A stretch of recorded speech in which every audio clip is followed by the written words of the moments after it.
Hi everyone, this is Adrian of Minecraft.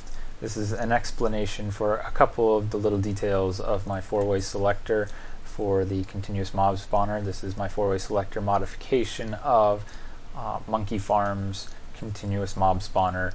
I'm only flooding 1/4 of my spawner instead of half of it at a time.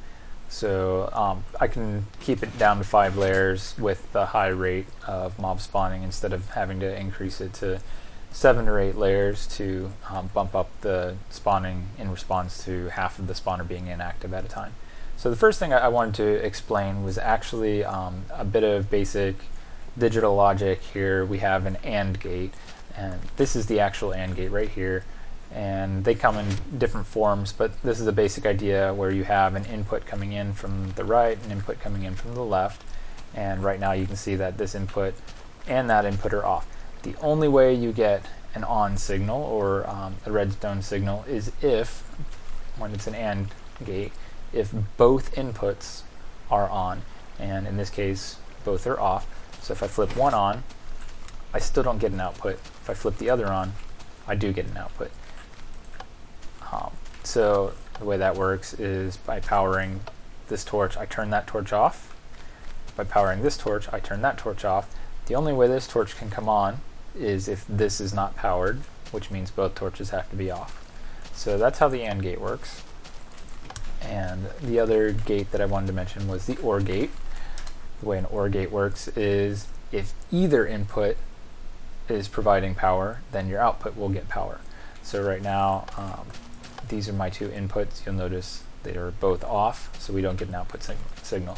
If I turn either one on, I get a signal. And the way the OR works, if both are on, it's the same as only one being on. You'll still get a signal. So where do those come into play? The timer ring, if you've watched my tutorial video, this is the ring that's hooked up to the clock right here. That timer ring has a torch. Let me go around. Has a torch right here. As long as that torch is on, this is one of those torches from our AND gate. We have to turn both torches off to get an output signal, and that's what causes the piston to fire to move on to the next spawn pad. So the selector mechanism itself, I'll show you here, has chosen this side as an output. So this side, let's move it over here. I actually removed a torch earlier. Sorry about that. So now this side is the selected side, and the next time we pulse, we want to push this piston. So one input from the AND gate has turned off one of the torches, and the other torch would normally be right here. I'm actually floating it up there. So when the clock turns that torch off, this finally shuts off, allowing the signal to go back into the piston, which is why it moved. We'll watch that one more time. So this torch is off, but this torch is on. The clock will turn that torch off and allow the piston to fire. And it's just a brief flicker once every 25 seconds. That's how we control flooding for 25 seconds and then move on to the next one. The next thing I wanted to talk about was the maintenance ring up here, and that's hooked up to our maintenance lever around the corner. Right now it's in active mode. If I wanted to flip it into the maintenance mode, I'd flip that switch. When it's in maintenance mode, this ring is not powered, and because it's not powered, these torches on the outside are allowed to send a signal. So this is like our OR gate.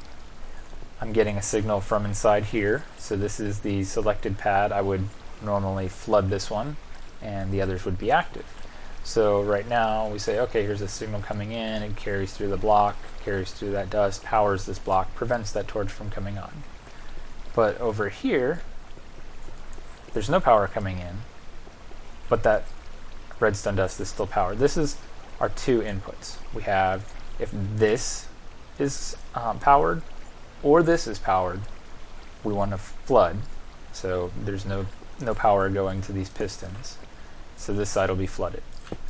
So that's the idea behind the maintenance ring. It's one of the two inputs for our OR gate. And normally would say, okay, if this is on or this is on, power this. Well, we do, and then I need to invert the signal once to retract the pistons instead of extending them. So this is just an inversion real quick. The other thing that might be a little tricky for people is this pulse limiter, edge trimmer, whatever you want to call it here. And the way that works, I'll go ahead and build another one. So we have our signal.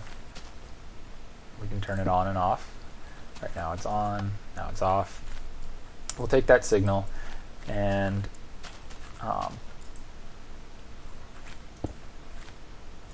we've got a repeater pointing into a block. This redstone dust also points into a block. And we'll do like that. So what happens here is that we want this torch to send out a brief pulse whenever we get input. But I don't want this to stay on. I don't want this to stay on when the input stays on, because the clock is on half the time, off half the time. So by setting it up like this, if this torch is on, there's no output signal. If a signal comes into the repeater, it'll also turn that on, preventing an output signal. But we need a delay so that that torch turns off briefly before the signal gets here. And if you set it to 1 tick, you notice that redstone dust never actually turns off. It stays on the entire time. If we set it to 2 ticks, it's a very brief blink, and you notice this never changed. This signal is too quick for this torch to ever actually become active.